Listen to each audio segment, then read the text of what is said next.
Why are fibroids such a huge issue, especially for Black women? I want to get into this because I came across Chikamso's video featuring Karine Bemby-White from Afro Hair Candy, and it just really hit home. So during my herbalism degree, I dug deep into fibroids for one of my essays because they run in my family. I've personally been experiencing some of the symptoms of them since I was a teenager, and I just really wanted to understand what's going on. So what are fibroids and who gets them? Fibroids are non-cancerous tumours of the uterus that can cause pain, heavy bleeding, abdominal distension, bloating, fertility issues, and anemia. Most women don't even realise that they have them until they start to experience some of these really serious symptoms. And they affect 1 to 3 women of reproductive age in the UK, but Black women are 2 to 3 times more likely to have them. As I was doing research for my essay, I found a really strong connection between vitamin D levels and rates of fibroids. One study that I found was done on about 1,000 women. I think about 600 of them were Black, about 400 of them were white. The study was conducted between 1996 and 1999. In that time, they took ultrasounds of each of these women's uteruses, and they did blood tests and asked them questionnaires about their levels of sun exposure so that they could get the vitamin D side of things. Overall, the study showed that the lower your levels of vitamin D, the more likely you were to have or develop fibroids. 50% of the white women included in the study were deficient in vitamin D, while a whopping 90% of the Black women involved in the study were deficient. The study was conducted in the United States, by the way.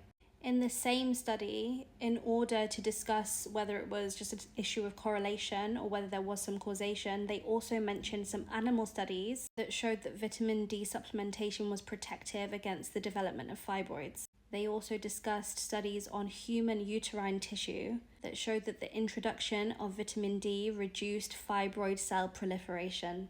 All of this shows that vitamin D can play a significant role in reducing the overall risk of fibroids, as well as preventing their growth. The statistics and the figures vary, but in the UK currently, up to 90% of Black people are deficient in vitamin D. This could play a large part in why our rates of fibroids are so high, especially when we live in these kinds of climates. I do have to add that everything is multifactorial. Obviously, vitamin D is not the only thing. There are genetic factors linked to fibroids. Like I said, they run in my family. Estrogen and progesterone have both been linked. There's endocrine disruptors in the stuff that we use to prepare our food in, eat from, the stuff that we put on our skin, on our hair. Let me not get started about Black women's hair product. Foods as well can play a really large part in the way that hormone signals work in the body. As a general rule, if you are a Black or brown person and you live in this kind of climate, especially in the winter, you probably do need to supplement vitamin D or make sure that you're getting high levels in your diet. Get a blood test to be sure.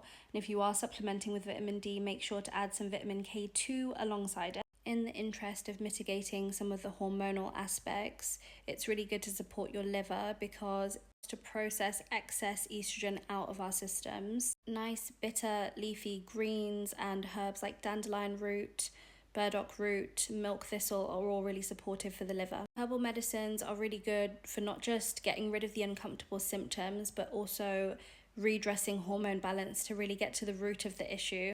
But if you are taking herbs for something like this, you do probably need to get a consultation so that somebody can create you a mix that's personalized for you. If you've been dealing with fibroids, heavy periods, other menstrual disturbances, or other hormonal issues, please let me know in the comments. I would really love to continue this conversation about what we think contributes to it and what we're doing to help ourselves. And if you don't know where to start in terms of understanding your hormones better, I have created a free hormone balance toolkit which helps you assess your symptoms. It goes into detail about a few herbs that could help you out alongside the contraindications of those herbs, because natural doesn't always mean safe for everyone and in every situation. It also includes some dietary and lifestyle guidance. If you want to grab that, just go to my website and click the banner at the top of the site.